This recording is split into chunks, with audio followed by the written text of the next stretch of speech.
चाहता हूं, न बटिए न कटिए, मिलके भाजपा को लपटिए। अगर घड़ी का वोट दिया तो योगी के काम आएगा, अगर घड़ी का वोट दिया तो महाराष्ट्र में अमन चैन बिगाड़ने वालों को काम आएगा, अगर घड़ी का वोट दिया तो समाज को बांटने वालों को काम आएगा। इसलिए हमें जोड़ना है, न बटिए न कटिए, मिलके भाजपा को।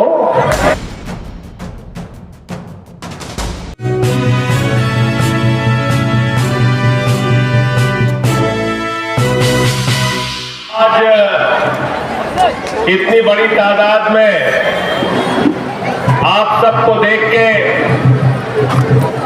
ये यकीन हो गया है, भरोसा हो गया है कि जितेंद्र आवाड जी पिछली बार 78,000 वोट से जीते थे, इस बार 1 लाख वोट से जीतने जा रहे हैं। तैयार हो सब लोग? हाथ उठा के बताओ पीछे तक। और मैं दिल्ली से चल के आपके बीच में आया हूं।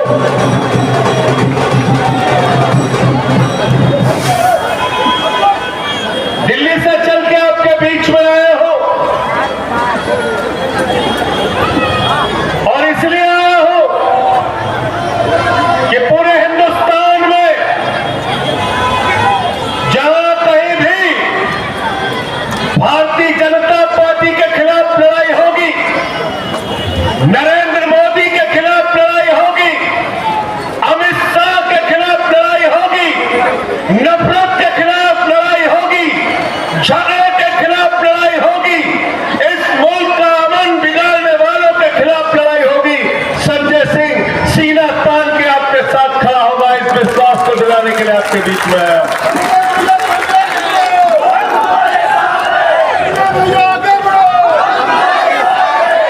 मुझे बहुत ताज्जुब है कि देश का कानून मंत्री आज आके कह रहा है सदन के सत्र के शीतकालीन सत्र में वक्फ का कानून पास कर देंगे।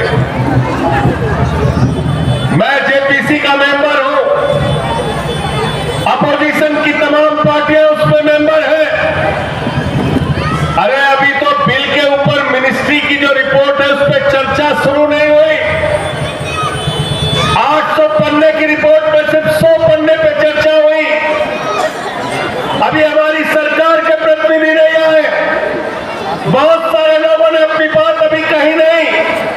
और देश का कानून मंत्री अगर ऐसी बात कह रहा है तो देश के संविधान के साथ कानून मंत्री गद्दारी कर रहा है, लोकतंत्र के साथ गद्दारी कर रहा है, उसको कहने का हक नहीं। जेपीसी पार्लियामेंट में बनाई है और पार्लियामेंट की रिपोर्ट के बगैर कोई भी कानून पास नहीं हो सकता। अभी जेपीसी की रिपोर्ट बनी नहीं है, उसके पहले अगर कानून पास करने की कोशिश करेंगे तो उसका पुरजोर विरोध करने का काम हम लोग करेंगे। अभी टूर हो रहा था, उसका बहिष्कार किया, थोड़ी देर बंद करा दो भाई। साथियों और दोस्तों, कहां से शुरू करें और कहां खत्म करें? वतन की जो हालत सुनाने लगेंगे तो पत्थर भी आंसू बहाने लगेंगे। वतन की जो हालत सुनाने लगेंगे तो पत्थर भी आंसू बहाने लगेंगे। अगर भीड़ में खो गई आदमियत तो उसे ढूंढने में जमाने लगेंगे। आदमियत का, इंसानियत का, मानवता का कत्ल किया जा रहा है। आज नफरत की बुनियाद पर हिंदुस्तान को बनाने की कोशिश की जा रही है। भाई से भाई को झगड़ा कराने की कोशिश की जा रही है। महाराष्ट्र का चुनाव हो रहा है, शिंदे की सरकार है, फडणवीस की सरकार है, अजीत पवार की सरकार है, महायुति की सरकार है। अरे चुनाव के प्रचार में जाते हो तो बताओ हमारे बच्चों के लिए कितना स्कूल बनाया, बताओ हमारे बच्चों के लिए कितना अस्पताल बनाया, बताओ हमारे लिए कितनी सड़कें बनाई, बताओ हमारे लिए कितने उद्योग लगाए, बताओ हमारे लिए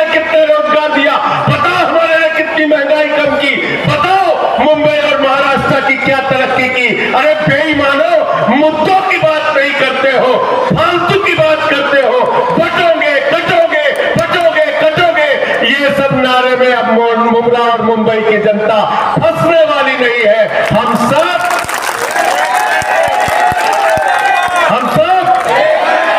हिंदू मुस्लिम सिख ईसाई,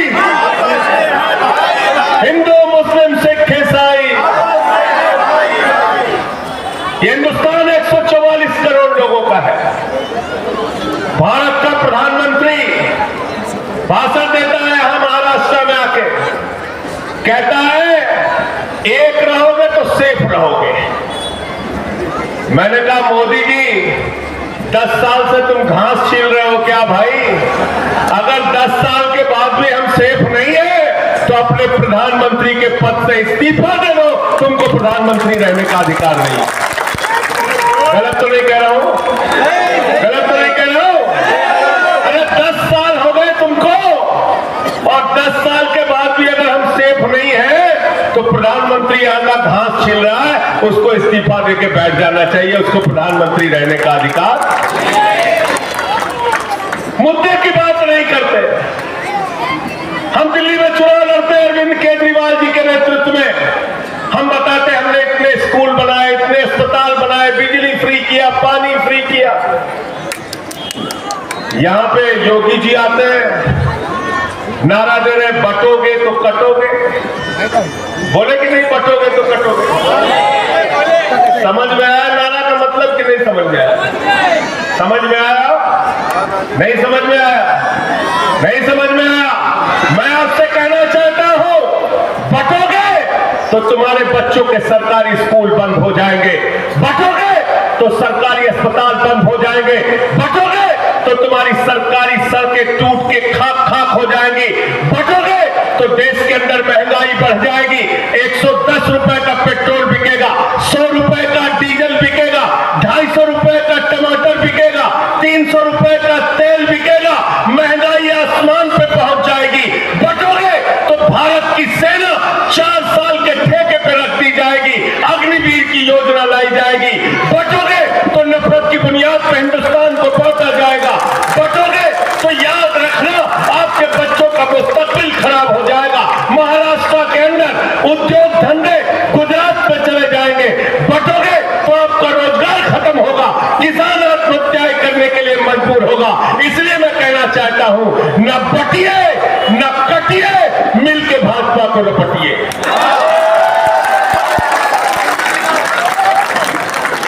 गलत तो नहीं कह रहा हूं? न बटिए न कटिए, मिलके भाजपा को, पीछे तक बोलो, न बटिए न कटिए, मिलके भाजपा को, मिलके भाजपा को रपटिए। रपटना का मतलब समझे थे कि नहीं सब जगह? सुल्तानपुर वाले हैं कि नहीं है? सुल्तानपुर प्रतापगढ़ बस्ती वाले हैं, आए ना सब जगह? रपटे का मतलब जाना था ना सब जगह? गलत मनई आवे तो पकड़ के सब में रपट ले। रपटे का है कि नहीं रपटे का है बताओ? तो न बटिए न कटिए और मिलके भाजपा को। और दूसरा मैं क्या कहता हूं भारतीय जनता पार्टी को, भारतीय जनता पार्टी को मैं कहता हूं भारतीय जेब कतरा पार्टी।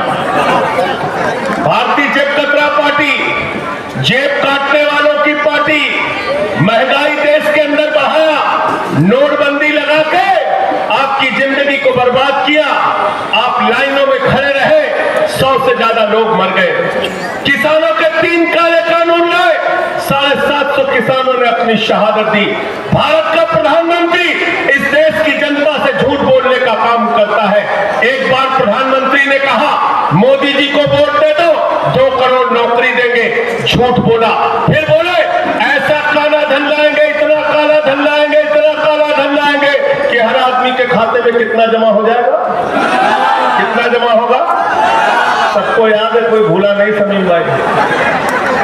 15 लाख आ गए, 15 पैसे भी नहीं आए, 15 पैसे भी नहीं आए।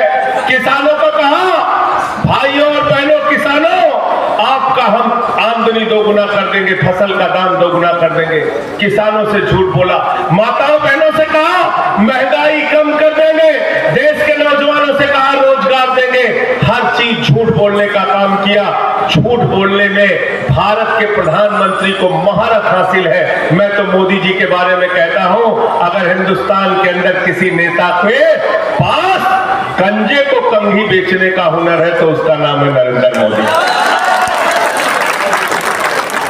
गंजे को भी कंघी बेच देते हैं प्रधानमंत्री, गंजे को भी कंघी बेच देते हैं, कुछ भी बोल देते हैं। हमारे खलीलाबाद में गए तो कहने लगे संत कबीर, बाबा गोरखनाथ और गुरु नानक देव जी एक साथ बैठ के मीटिंग करते थे। पता चला उनके जीवन काल में 100 साल का अंतर है। फिर कहने लगे नाली के गैस से चाय बना लीजिए आप लोग, सब नाली के गैस से चाय बनाने लगे। फिर कहने लगे भारत की आबादी 600 करोड़ है, वहां से हम जीत के आते हैं।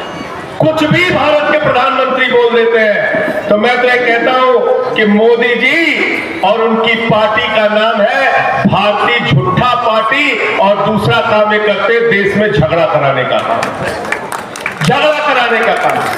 झगड़ा क्यों कराते हैं? क्योंकि इनके पास कुछ बताने के लिए नहीं है। ये नहीं बता सकते हिंदुस्तान में कितना रोजगार दिया, नहीं बता सकते किसानों के लिए क्या किया, नौजवानों के लिए क्या किया।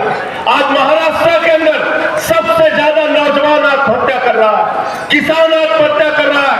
आज माहौल खराब करने का काम इस चुनाव के अंदर किया जा रहा है, नफरत की बातें इस चुनाव के अंदर किया जा रहा है, और देश के प्रधानमंत्री नफरत की भाषा बोलते हैं।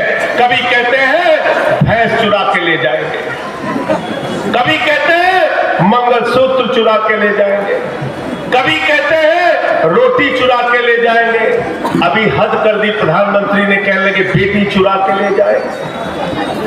मैं पूछना चाहता हूं नरेंद्र मोदी जी, अगर आप इतने कायर प्रधानमंत्री हो कि आपके रहते हुए बेटी चुरा के ले जाएंगे, तो प्रधानमंत्री के पद से इस्तीफा दे दो, तुमको प्रधानमंत्री के पद पे रहने का अधिकार नहीं। ऐसी गंदी भाषा भारत के प्रधानमंत्री बोलते हैं, ऐसी भाषा भारत के प्रधानमंत्री बोलते हैं।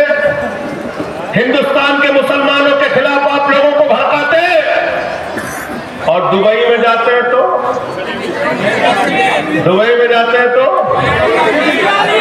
देखो ना, शाहरुख खान भी ऐसे फिल्मों में नहीं मिलता होगा गले हीरोइन से जैसे मोदी जी मिलते हैं शेखों से। देखे हो कि नहीं देखे हो? देखे हो ना, शेखों को एकदम गले लगा लेते हैं। कतर की मस्जिद में जाएंगे वहां गले लगा देंगे, दुबई की मस्जिद में जाएंगे वहां गले लगा देंगे। क्यों लगाते हैं गले? कभी सोचा आपने? क्योंकि वहां पर नरेंद्र मोदी के भतीजे जय शाह का धंधा चलता है। धंधा चलता है। जहां धंधा चलेगा वहां धर्म पीछे, और हिंदुस्तान में मुसलमानों के खिलाफ भड़काना है। मैं तो कहता हूं मोदी जी, कतर के मुसलमानों से इतना प्यार है, दुबई के मुसलमानों से इतना प्यार है, थोड़ा इससे समीम से भी प्यार कर लो, इसको भी गले लगा लो। कभी यहां भी मस्जिद में घूम के आ जाओ। ये नफरत की बातें बंद करो, इससे कुछ भी हासिल होने वाला नहीं है। और इस्लाम, मुसलमान, मैं कहना चाहता हूं मुसलमान अगर डरता है तो सिर्फ खुदा से डरता है, ऊपर वाले से डरता है, उसको डराने की कोशिश करता है। उसको डराने की कोशिश मत करना। और मैं तो बार बार कहता हूं कि आप अपने नबी का नाम भी याद कर लेंगे तो कभी नफरत की बात नहीं कर सकते। नबी को कहा गया रहमतुल आलमीन, पूरी दुनिया पर रहमत करने वाला। नफरत की बातें कहां से आती है? हिंदू धर्म में कहा गया वसुधैव कुटुंबकम, पूरा विश्व हमारा परिवार है।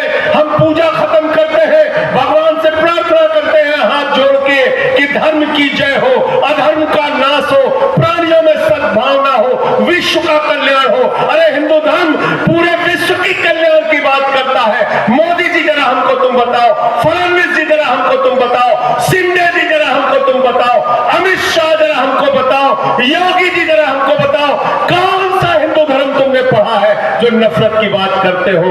तुम नफरत की बात करते हो, तुम हिंदू धर्म को मानने वाले, हिंदू धर्म को मानने वाले।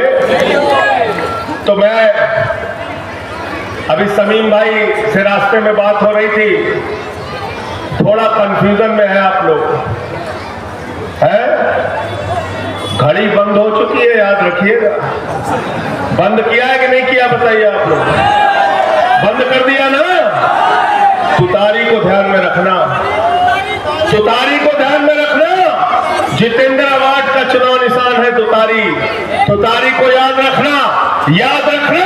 ये मराठियों के स्वाभिमान का सवाल है, याद रखना।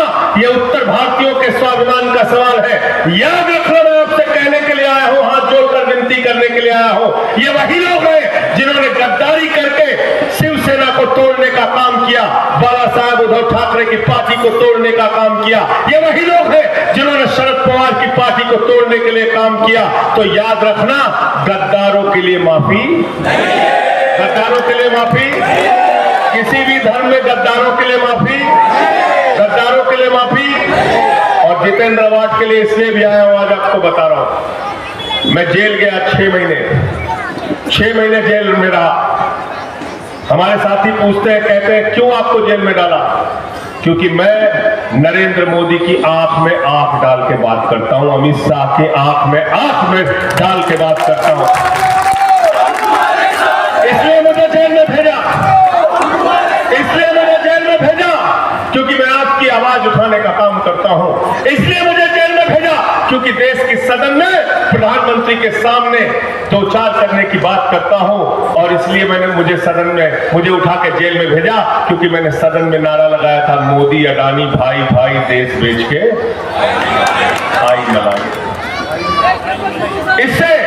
इससे नाराज हो गए, मुझे देशद्रोही कहते हैं। मेरे ऊपर देशद्रोह का मुकदमा लगाया, 23 FIR मेरे खिलाफ थी, PMLA का मुकदमा लगाया, जेल में भेजा मुझे। और मुझे ये बताते हुए फख्र हो रहा है कि जब मैं जेल में था तो मेरे लिए यहां से जितेंद्र अवार्ड चल के मेरे परिवार से मिलने दिल्ली गए थे, इसलिए उनके लिए आया। ये समीम उनके साथ गए थे, हमारे मदनी भाई साथ गए थे, एहसान भाई साथ में गए। तो जो सुख दुख के साथी होते हैं, जिम्मेदारी और फर्ज बनता है उनके साथ खड़े हो। मैं आपसे हाथ जोड़कर विनती करने के लिए आया हूं, किसी घड़ी बड़ी के चक्कर में मत पड़िएगा। गलत तो नहीं कह रहा हूं? चक्कर में तो नहीं पड़ रहे हो ना? चक्कर में तो नहीं पड़ रहे हो? चक्कर में तो नहीं पड़ रहे हो ना? अगर घड़ी को वोट देना, इससे बढ़िया कमल को वोट देके चले आना। गलत तो नहीं कह रहा हूं? अगर घड़ी को वोट देना चाहते हो तो नरेंद्र मोदी को वोट दे देना। अगर घड़ी को वोट देना चाहते हो तो भारतीय जनता पार्टी को वोट दे देना। अगर घड़ी को वोट देना चाहते हो तो योगी आदित्यनाथ को वोट दे देना। अगर घड़ी को वोट देना चाहते हो तो नफरत फैलाने वालों को वोट दे देना। क्योंकि घड़ी का एक वोट नरेंद्र मोदी के लिए काम करेगा, योगी के लिए काम करेगा, नफरत फैलाने वालों के लिए काम करेगा। इसलिए उसके चक्कर में पड़ रहा है क्या चाहते हो? नफरत वालों को वोट देना चाहते हो क्या? नफरत वालों को वोट देना चाहते हो क्या? अगर घड़ी को वोट दिया तो मोदी के काम आएगा, अगर घड़ी को वोट दिया तो योगी के काम आएगा, अगर घड़ी को वोट दिया तो महाराष्ट्र में अमन चैन बिगाड़ने वालों को काम आएगा, अगर घड़ी को वोट दिया तो समाज को बांटने वालों को काम आएगा। इसलिए हमें जोड़ना है, न बटिए न कटिए मिलके भाजपा को, न बटिए न कटिए मिलके भाजपा को। बहुत बहुत शुक्रिया, बहुत बहुत धन्यवाद। इंकलाब।